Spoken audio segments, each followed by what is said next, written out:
Bill O'Reilly here. Friday, February 26, 2021. You are listening to the O'Reilly Update. Here's what's happening this week in America. More good news in the fight against COVID.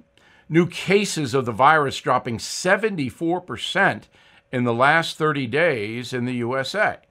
In January, the daily average hovered at 250,000 new infections. That number stands at 65,000. About 45 million Americans have received at least one dose of the vaccine.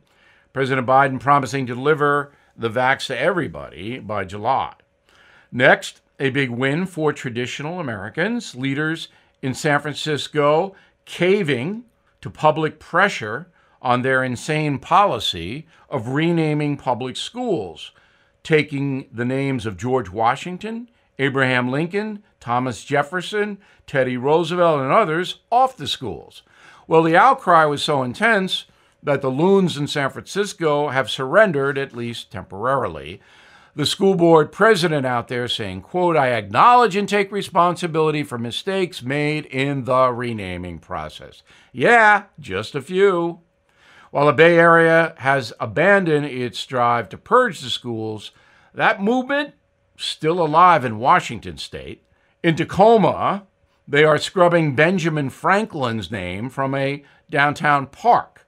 The grounds will be rededicated to Rosa Franklin, the first African-American woman to serve in Washington State Senate. Maybe they should call the park Rosa and Ben Franklin together. Another big story this week, the Biden administration vowing to vanquish white supremacy, labeling the movement the greatest terror threat to the country. Well, for some perspective, the Justice Department brought just 5 criminal cases against white nationalists in 2025. 14 individuals were charged. A year earlier, the number was 8 charged. So if white supremacists are causing so much trouble, where are they? All this, as new financial reports show, the Black Lives Matter global organization raised $90 million last year.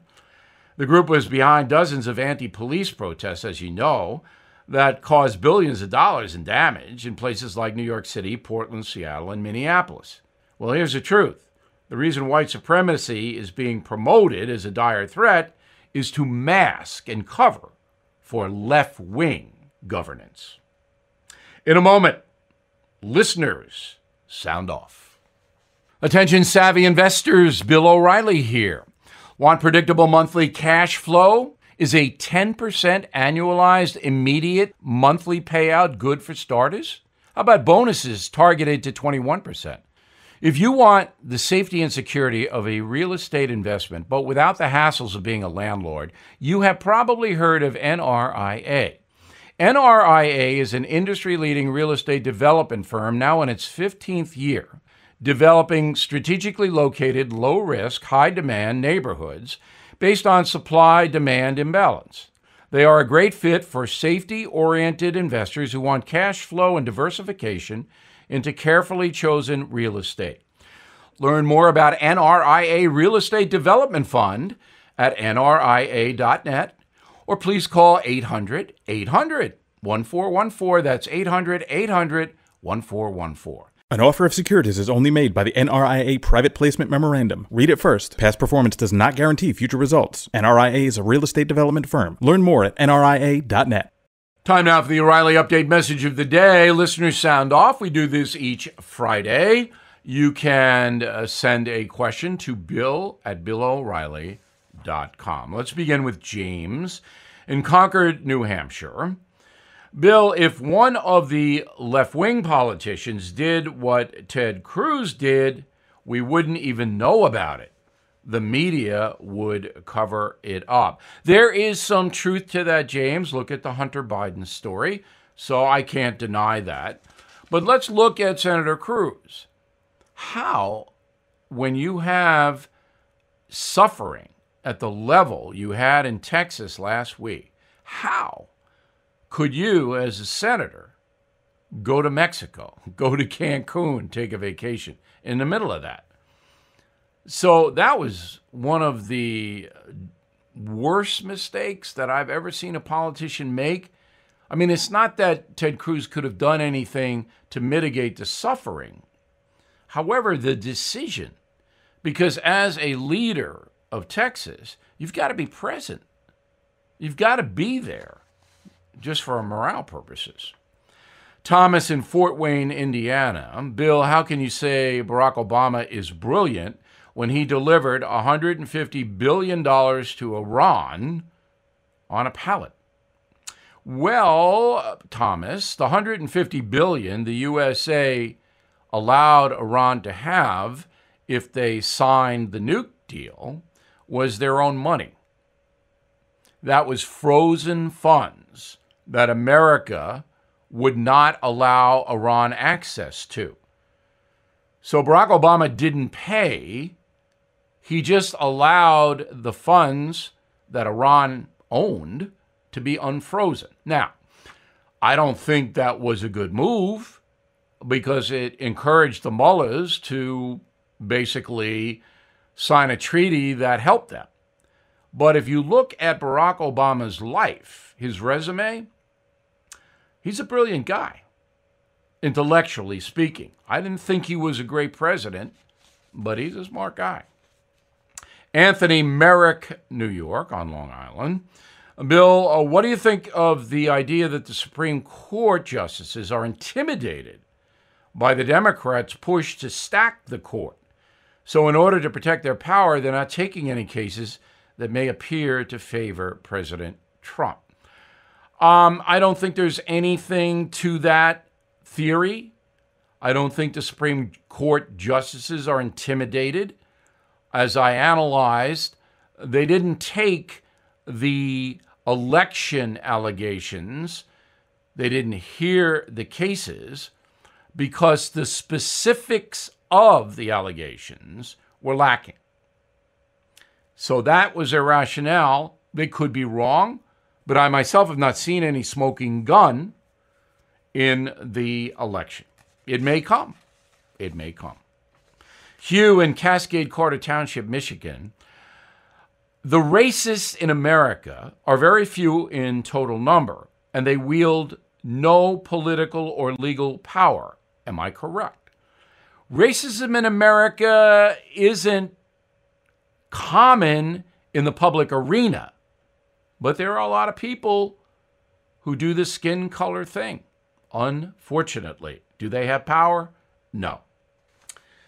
I'm Bill O'Reilly, and I approve that message by putting it together. In a moment, something you might not know. This year marks 20 years since America's darkest day, September 11, 2001, and the Tunnel to Towers Foundation has been supporting America's frontline heroes ever since. When a first responder or military service member doesn't come home and young children are left behind, Tunnel to Towers pays off the mortgage to lift the financial burden for the family and bring their families some stability. For catastrophically injured vets and first responders, Tunnel to Towers builds mortgage-free smart homes, enabling our most severely injured heroes to live more independent lives. Our nation's heroes, people who are willing to die for us, need your help. So please don't wait. Join Tunnel to Towers on their mission to do good and help those heroes. Please donate $11 a month at T2T.org. That's T2T.org. Now the O'Reilly Update brings you something you might not know. America is home to some of the most diverse foods found anywhere in the world. Tex-Mex, Cajun, New England shellfish, even wild python meat down in Florida. However, a recent survey from Grubhub shows the most popular dishes in the USA remain cheeseburgers and pizza.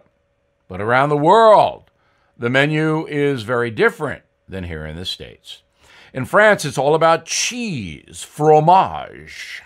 The average resident there consumes 53 pounds of cheese every year. Wow. The country produces more than 1,000 varieties and exports about 700,000 tons of cheese, most of it to the USA. Next up, Japan. Most popular dish, miso soup. Second most popular, Kentucky Fried Chicken, that's right. In 1974, the fast food chain introduced a traditional Christmas meal for Western people living in Japan. But the locals ate it up. Sorry. There are now more than 2,000 KFCs operating in the land of the rising sun. Over to China, with 1.3 billion people living in dozens of provinces, the cuisine in China is eclectic, to say the least. Most popular dishes include century eggs, duck, chicken, quail eggs, preserved for several months, then eaten cold. If that doesn't sound very appetizing, another daily staple in China, steamed dumplings. Down in Brazil, where it's all about roast beef, the traditional bauru is eaten for breakfast, lunch, or dinner. It's a sandwich with slices of marinated beef, pickles, fresh tomatoes, and mozzarella cheese. The dish was created in 1934 at a student cafe in Sao Paulo.